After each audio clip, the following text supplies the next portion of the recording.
Crise ambiental global há 42 mil anos atrás.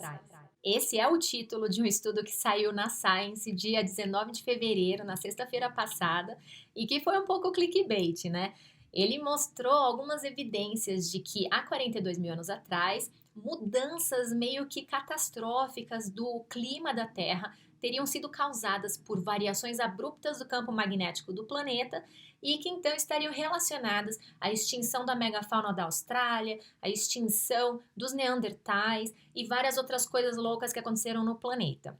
Isso levantou a questão sobre o que está acontecendo hoje em dia, porque a gente sabe que o campo geomagnético da Terra permanece mudando, né? Existem variações que estão até acelerando recentemente, então o pessoal começou a questionar o que vai acontecer com a gente nesse momento. Isso é uma inversão da polaridade magnética da Terra? O que foi que aconteceu? Então fica aí que eu vou te contar o que esse estudo de fato disse e o que tem de física e de geofísica aí por trás dessa história. E eu já respondo a primeira pergunta: não, ninguém vai morrer hoje por conta de variações do campo geomagnético da Terra. Então eu vou te explicar direitinho e com calma o que está por trás aí da publicação desse estudo na Science. Fica aí.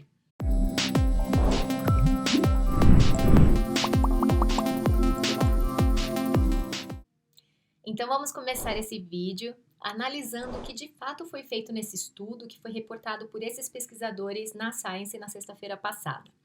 Esse estudo ele foi liderado por um biólogo evolucionista lá da Austrália, que é bastante famoso na área, não apenas pelas pesquisas que ele faz, mas eu também já vou te contar por quê.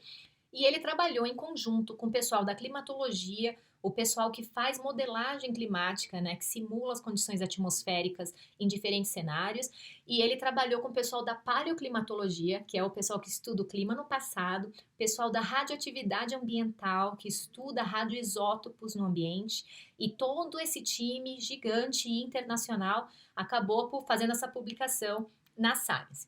Bom, esse estudo teve início alguns anos atrás, quando uma árvore gigantesca que viveu há 40 e poucos mil anos atrás foi encontrada lá no meio de um pântano, enterrada num pântano na Austrália. Essa árvore, pelo tamanho do tronco, você vê que ela teve uma vida super longa, né? E a gente sabe que ao crescer, uma árvore acaba registrando nos seus anéis de crescimento as condições climáticas às quais ela foi exposta durante a vida, né? Então, esses anéis de crescimento da árvore, eles em geral são anuais e eles acabam tendo a informação ali da disponibilidade hídrica que aquela árvore estava submetida naquele ano, qual foi a condição de luz, qual era a condição atmosférica, então tudo isso está ali registrado. E o pessoal que estuda dendroclimatologia utiliza os anéis de árvore, as espessuras até dos anéis, para diagnosticar como estava o clima no passado. E é por isso que você consegue ir até muitos anos atrás sabendo qual era a condição ambiental daquela região na qual a árvore foi encontrada. E isso é muito interessante mesmo. Porém, se você for um pouco mais a fundo e extrair alguns elementos ali que estão presentes nos anéis, por exemplo, átomos de carbono 14, ele adiciona informações geofísicas à análise, mas ele também adiciona informações espaciais a essa análise. Porque o carbono 14 ele é um radioisótopo cosmogênico, quer dizer que ele foi produzido na atmosfera através da interação de raios cósmicos com os elementos que estavam presentes ali. Bom, raios cósmicos, né, é o nome que a gente dá a um fluxo de partículas energéticas, em geral prótons, mas que também contém outros íons e outros elementos, e que são formados, são partículas que são aceleradas em eventos bem dramáticos astrofísicos, tipo supernova, né, e que acabam sendo acelerados na sua viagem pelo meio intergaláctico, pelo meio interplanetário, né, e acabam chegando até a Terra. Porém, antes de chegar na Terra e bombardear a gente o tempo todo, né, com essas partículas, essas partículas energéticas, elas acabam sendo blindadas inicialmente pelo campo magnético do Sol. Quando a atividade do Sol está mais alta, você tem um maior bloqueio desses raios cósmicos de baixa energia. E quando o Sol está mais calmo, como está hoje, né, como está aqui nesse momento de baixa atividade solar, né, atividade magnética do Sol, quem não sabe do que eu estou falando, acessa a playlist aqui, não sei onde é que vai aparecer, na qual eu tenho vários vídeos aqui explicando direitinho a atividade magnética do Sol. Mas enfim, o Sol ele é uma estrela que tem uma atividade magnética aí de 11 em 11 anos mais ou menos, outras 22 em 22, mas que acaba tendo momentos mais explosivos, mais calmos. A gente está num momento mais calmo hoje, em 2021. Quando ele está mais calmo, o que acontece é que esse escudo que ele promove em torno do sistema solar, em torno da heliosfera, ele acaba sendo mais fraco. Então, as partículas de raios cósmicos conseguem entrar de forma mais fácil. E eu posso fazer um vídeo só sobre essa parte da modulação solar de raios cósmicos, se vocês quiserem. Mas, até porque isso foi parte da minha tese, da minha segunda tese de doutorado, foi exatamente sobre a modulação solar dos raios cósmicos. Enfim, uma vez que os raios cósmicos conseguem penetrar, já modulados então pela atividade solar, e chegar próximos da Terra, esse fluxo ele chega meio de forma isotrópica. Então ele chega bombardeando o planeta de todas as direções. Porém, ele só consegue entrar dentro da atmosfera da Terra depois de passar por um segundo bloqueio, que é o bloqueio do campo magnético do planeta. Então a gente tem 2 escudos magnéticos aí já nessa história, né? Uma vez que ele consegue penetrar nas regiões que a gente diz que tem rigidez geomagnética baixa, quer dizer, a partícula de raio cósmico tem que ter uma energia baixa para conseguir penetrar, então essa partícula chega na atmosfera da Terra. E se ela chega com uma energia acima de um limite, essa partícula vai acabar promovendo o que a gente chama de chuveiro cósmico na atmosfera e criando subpartículas atômicas e criando partículas secundárias na atmosfera. Por quê? Porque ela chega com alta energia, ela acaba colidindo e interagindo com os elementos da atmosfera da Terra, produz ionização, que é arrancar os elétrons ali do átomo, né? Mas também produz reações nucleares. E essas reações nucleares, elas produzem tanto subprodutos atômicos quanto outros elementos, como, por exemplo, o carbono 14. O carbono 14, especificamente, ele é produzido na atmosfera através de uma reação nuclear que acontece quando o raio cósmico consegue chegar ali na alta troposfera, na baixa estratosfera, e colidir ali com elementos do nitrogênio, com átomos de nitrogênio que estão presentes ali. Então, acontece uma reação que a gente chama de captura de nêutrons. Então, esse nêutron é incorporado ali no nitrogênio, acaba liberando prótons e tal, mas ele deixa como resíduo o carbono 14.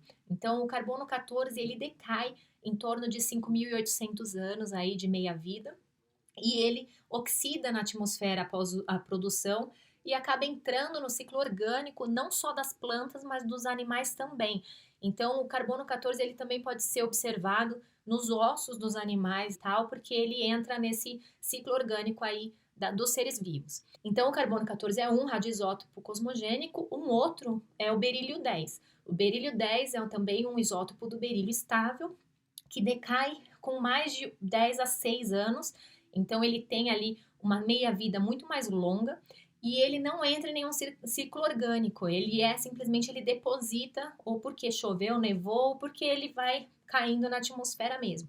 Então é legal a gente observar esse berílio 10 em sedimentos, né, em testemunhos de gelo. Então, quando você incorpora informações trazidas por radioisótopos cosmogênicos nesse tipo de análise paleoambiental, paleoclimática, você acaba tendo uma informação também paleossolar, que seria como estava a blindagem solar no passado. Então, eles associaram picos de carbono 14 que foram observados nesses anéis de árvore aí há 40 e poucos mil anos atrás, com picos também de berílio 10 que foram observados aí nos testemunhos de gelo, testemunhos de sedimento, e eles interpretaram esse excesso desses radioisótopos nesses registros como evidências de um aumento de fluxo de raios cósmicos que estavam incidindo na atmosfera da Terra naquela época, naquela região.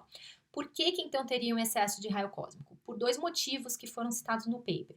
Um seria o enfraquecimento abrupto do campo magnético da Terra, que estaria relacionado aí a eventos precursores de um evento de excursão magnética, que é um evento famoso chamado Longchamp, que é um evento de excursão no qual o polo magnético da Terra ele estaria migrando e ele chega até quase a região equatorial, mas ele volta. Então, ele não chega a inverter, não é uma inversão geomagnética, é uma excursão. Então, considerando um excesso de raio cósmico na atmosfera da Terra nessa época, eles simularam, usando esses modelos climáticos, o que estaria acontecendo com a atmosfera da Terra. E eles observaram que, por exemplo, a camada de ozônio iria desaparecer, porque você ia aumentar demais a ionização da atmosfera em baixas altitudes, né? Porque normalmente a ionosfera está lá para cima de 70 quilômetros, a camada de ozônio está em 20 quilômetros de altura, mas com um desaparecimento ou um enfraquecimento muito grande do campo geomagnético e também o enfraquecimento do Sol na época, então teria um grande mínimo solar. Então você perderia esses dois escudos magnéticos, que foi essa interpretação dada. Isso faria com que um fluxo muito grande de raio cósmico chegasse na Terra, e isso tudo promoveria uma excessiva ionização em baixas altitudes, e que isso acabaria com o seu ozônio, por exemplo. Então isso faria com que a gente não tivesse mais a filtragem do ultravioleta, e isso também estaria relacionado ao fato de que muitas pinturas rupestres, né, começaram a ser identificadas e foram datadas dessa mesma época. Então parece que em todas as regiões do mundo as pessoas, né, e os povos começaram a entrar nas cavernas e viver dentro das cavernas.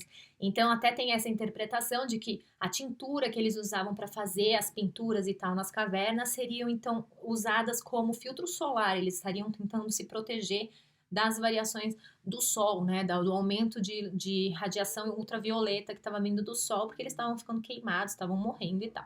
E isso então justificaria mudanças de circulação atmosférica relacionadas a eventos de tempestades, por exemplo, tropicais, como os furacões. Então, rota de furacão teria sido mudada. E tudo isso que eles viram no modelo climático é catastrófico realmente. E isso, então, estaria justificando esses eventos que são meio misteriosos, como a extinção dos neandertais e a extinção dessa megafauna aí da Austrália. Então, esses eventos catastróficos aí que foram resultados dessa simulação atmosférica aí que eles fizeram, simulação climática, eles chamaram de evento Adams, porque aconteceu há 42 mil anos atrás, e eles estão fazendo a referência à resposta 42, dada lá na história do Mochileiro das Galáxias, lembra? Que dizia que houve uma pergunta, alguém perguntou aí para um supercomputador qual era o sentido da vida, do universo, de tudo, e depois de milhares de anos computando, a resposta foi 42. E o criador dessa série do Mochileiro das Galáxias é o Douglas Adams, então esse evento foi chamado pelos pesquisadores como evento Adams, né, que é um evento há 42 mil anos atrás. Pois bem, esse estudo está sendo considerado bastante especulativo pela comunidade científica, principalmente porque quando você faz uma avaliação paleoambiental usando um registro de uma região específica, é difícil você fazer uma interpretação global dos efeitos disso. Então, eles fizeram as simulações usando esse modelo aí climático, né, e observaram aí os resultados que teria acontecido com a atmosfera no planeta inteiro. Porém, essas evidências, os resultados que eles obtiveram, eles não estão sendo corroborados pelas observações de outros testemunhos de gelo, de outros testemunhos de sedimento observados em outras regiões do planeta. Então, por exemplo, eles reportam que teria havido uma expansão do glacial da América do Norte e um aquecimento da Europa, e alguns registros paleoambientais e paleoclimáticos dessas regiões não corroboram esse resultado. Então, vai ter ainda muito pano para manga a questão da validade desse estudo, realmente. É um estudo que vai acabar aí forçando a comunidade científica a explorar esses impactos climáticos dessas mudanças geomagnéticas, né? Que também são comunidades que às vezes não se conversam, e isso é sempre produtivo. Porém, a gente também tem que considerar a motivação de bastidor aí desse primeiro autor desse artigo. Esse cara que eu falei para vocês, que é um cara famoso na área, né? Eu falei lá no comecinho do vídeo, ele é famoso pelos estudos, ele é um cara realmente respeitado na área, porém parece que esse cara aí é bastante polêmico e bastante tóxico no ambiente de trabalho. Várias denúncias foram feitas à Nature alguns anos atrás, e fizeram com que ele fosse demitido da posição de diretor do instituto que ele trabalhava em 2018. E isso porque ele foi acusado de fazer assédio moral com os alunos, né, de causar bullying e tal, e de ser muito desrespeitoso e agressivo no ambiente de trabalho. E esse cara sumiu da mídia e da sociedade científica também durante esse período. Esse é o primeiro artigo que ele publica depois desse escândalo e depois dessa demissão. Então a gente tem que parar para pensar também um pouco da motivação por trás disso, né? Esse cara voltar aí já direto numa Science de maneira tão espetaculosa, né? Como diriam nas novelas brasileiras.